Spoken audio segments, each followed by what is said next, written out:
Joining us now is Charles, one of our correspondents who is on standby to give us the latest. Charles, very good evening to you. Talk to me. What's the latest with you? Thank you so much for this opportunity. We are right now at the FCT Council headquarters, where apparently it's supposed to be a collation center, but I'm hearing that right now that the collations are not going to be happening here. It's supposed to be happening at the ward level. But we've been covering these particular FCT Council elections across 6 areas of the FCT, and it hasn't actually come without its own difficulties. We've seen ballot box snatching, we've seen violence in some areas, and we've also seen some persons complaining about the fact that they received some text messages in the morning of these elections, and some people even received theirs at the midday, changing the location of their voting. One would wonder why that had happened. We have here with us to speak to some of these issues the head of the Voter Education FCT Council, Mr. Samuel Bassi, who will give us an update on exactly what's going on and when and where these results would be basically announced. So let's move to his location right now. Thank you so much for joining us this evening. I just want to ask you, so far with what you have monitored, we've done more than 12 hours of these particular elections. I just want to ask you, what's your reading of these elections? How do you rate these particular elections? Well, in terms of the smoothness of elections, I rate it very high. In terms of the peaceful nature of it, environment, I rate it very high. So far, so good as regards the process. I know it's still ongoing. Okay, some persons complained that they received some text messages this morning changing the location of their polling units.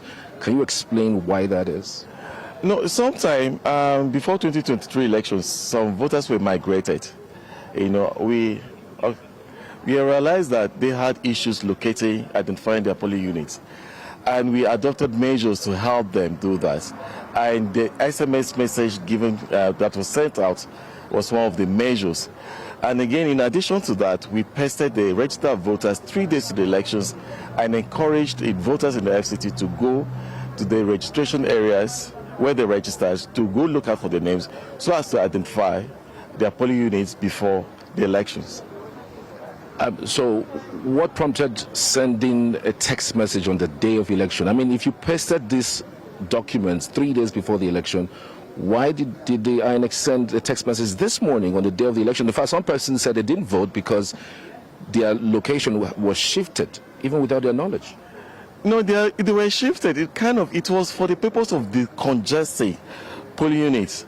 Though some polling unit had close to 2,000, registered voters. In elections like this, it's very difficult to manage such. In the wisdom of the commission, more polling units were created and voters migrated. And they also recognize that some of them did not know their new polling unit. That informed this text message that was sent. And then other measures that we took, to ensure that voters could locate, identify their polling units before the elections. All right, so we've seen the number again not up to tax. I mean, you are the head of voter education. Does it mean that maybe you didn't do your job properly? You're also guilty, the media too, because we are all in that space of education sensitization. Probably the media did not do the work properly and the rest of that. Could also be other issues, people not being interested in the process for whatever reason. It's concerning. But what it calls for is more of sensitization, more of education by the media, by INEC, and other entities, bodies, with this responsibility, the civil society that are election focal, the political parties themselves, they have a responsibility to mobilize their members and citizens to vote for them because they're the ultimate beneficiaries, of this process. So a whole lot needs to be done to raise the awareness of Nigerians about elections and encourage their participation. Okay, so let's talk about the results of this particular election. Where are we expecting the result to be called? Talk us through the process. Starting from the center itself, the polling units? Because I understand there are some places where even transmission of these results have been difficult. Well, the whole essence of the transmission, the rest of that, we should have an idea of it. You know, a BVAS is used to capture the result sheet and transmit. For accreditation, it's offline. For transmission, you need network. I also have to appreciate the fact that there are some polling units, you know, in no network area. Understand? It makes the transmission very difficult. When such, you know, when the BVAS is moved to network area, transmission becomes possible. That's the whole essence of it. You know, BVAS for accreditation, which is offline, then the transmission needs network. And there are areas that without network, it is difficult to transmit. But when there is network, it can be transmitted. That is it. Okay, so is INEC going to use the IRF to collate the results? You know, the IRF is to post results, understand, so that the public can view and have a sense of the elections, you know. And the collations, we have the data centers for the collations. And at the point we are now, the collation is ongoing. And the collations will lead to the returning or the declarations of the winners at the 62 electoral constituencies for the councillors and 8 for the chairmanship positions. Okay, so now, is INEC going to rely on IRF to collate its result? Because the confusion is still there. Because we've seen situations where IRF gives us a totally different result, and then what has been called manually is totally different result. No, we had that problem before, and then we adopted another measure, you know, to safeguard this against abuse.